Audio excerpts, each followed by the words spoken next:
get trouble spot. If you can use the troops as a last resort. A lot of enforcement agencies. You have joint task force. And some of the joint task force also claims what they don't do. I'll give one example. Some time ago, the joint task force published that they have discovered pipeline from Atekatom's, a militant leader, Atekatom's house to Port Harcourt refinery. I tell you, are lying. It's not possible. Joint task force said they have pipeline from Atekatom's house to Port Harcourt refinery. I said, it's a lie. First, how many months will it take to dig that pipeline? They don't see it. And let's assume it's possible. It's not possible. Now, the pressure that you send petroleum product from the refinery to Atekatom's house, it will do so much that his house will break down. Now, it's the tax force, the army. Have they been sincere to the president? You open paper. Cannot be sincere. Not all the time. But yesterday there was a paper that even some of the members of the army are aiding leaking security to Boko Haram. The president said even in his own cabinet, in his own government, there's Boko Haram. Yeah, but they act them.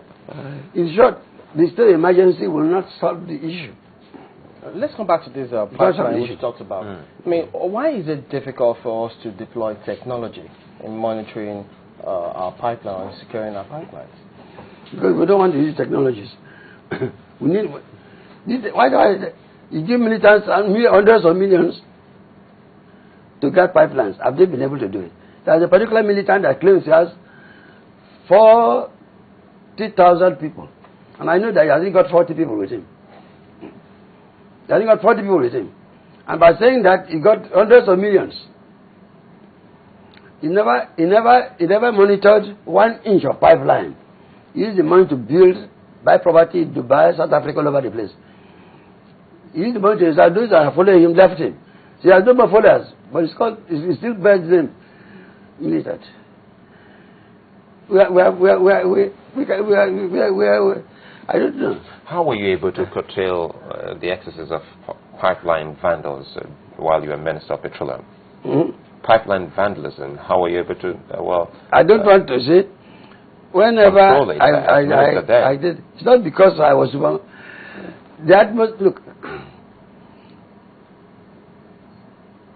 any miscreant will take chances if they feel that they can get away with it. He couldn't have got away with this type of thing under Buhari. It never happened. That without privatization, even before this time, did anybody hear about bunkering before 1984? Bunkering was going on. We had 18 registered bunkers. We had over 1,000 illegal bunkers. And because of resoluteness, they were stamped out. A particular general phoned me. Prof, from the business, what is this bunkering? If a cousin of mine wants to get license for bunkering, and he said, I should come and beat you. What is this bunkering, Minister? I said, when I come to you, I'll explain to you. But if I were you, I'll tell your cousin who wants bunkering license to be very careful. A week after we struck, and he said he came to thank him. We struck. Arrested illegal bunkers. There was even a jetty in Port Harcourt. We broke down. The owner was a Lebanese. I don't want to mention his name. And he bragged that nobody can catch him. In Port Harcourt Club, when I arrived, they told me that he had just left his bragged that less than 3 days, we broke down his jetty. He ran away from Port Harcourt, went to Warri and flew out of the country. If you have effective leadership, things will be in place. All right. Prof, what's the way forward? What do we? The way forward. The way forward is Nigeria's to be decisive. Our problem is not only problem of leadership, it's also a problem of followership. When a leader is not performing well, and they can give you some money to shut up, you are also encouraging the decay. Nigerians must not only talk, they must act. They must act. We like comfort too much, and because the leaders, most leaders, Banky is one of the leaders that understand Nigeria very well. That most Nigerian followers can be bought, even in the university. I know a professor that wrote a book about Gawan. When Gawan fell, a chapter of that book was changed. Wow. Well, it's part of our problem. Part of our problem is not only leadership. Yes, it's a major problem.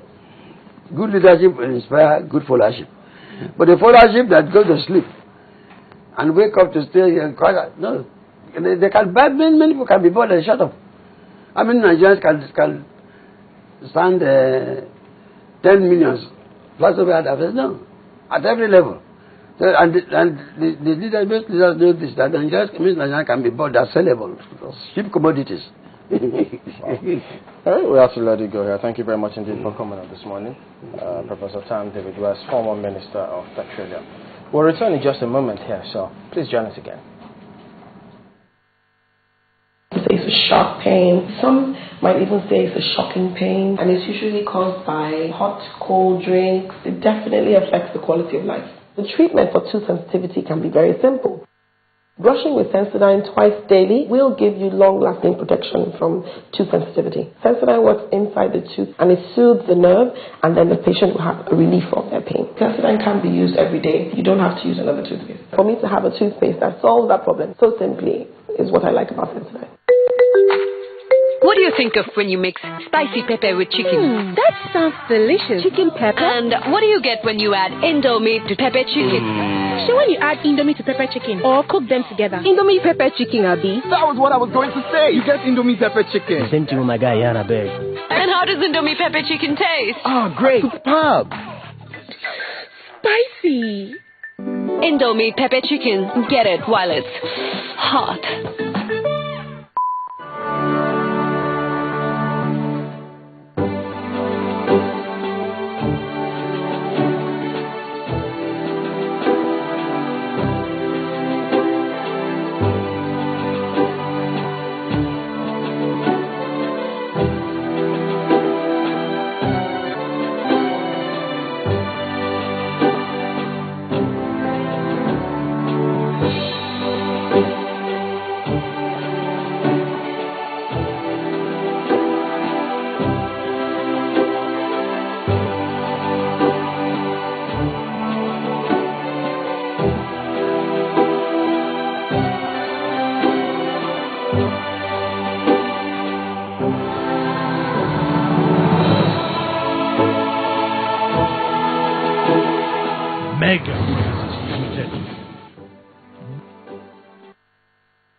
The country with a long history of political violence. The implication of this is that the polity is probably being set for a more serious electoral violence. The management of the current level of insecurity in the country will be a major determinant of what actually happens in 2015.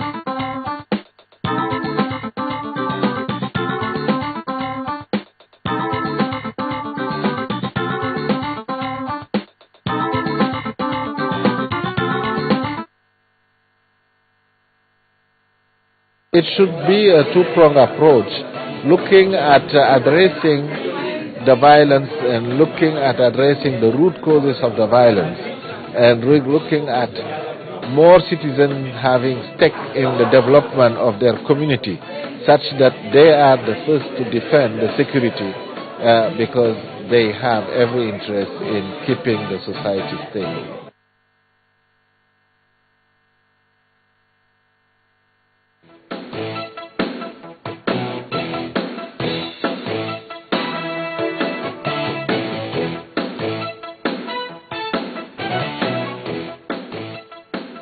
All right, welcome back.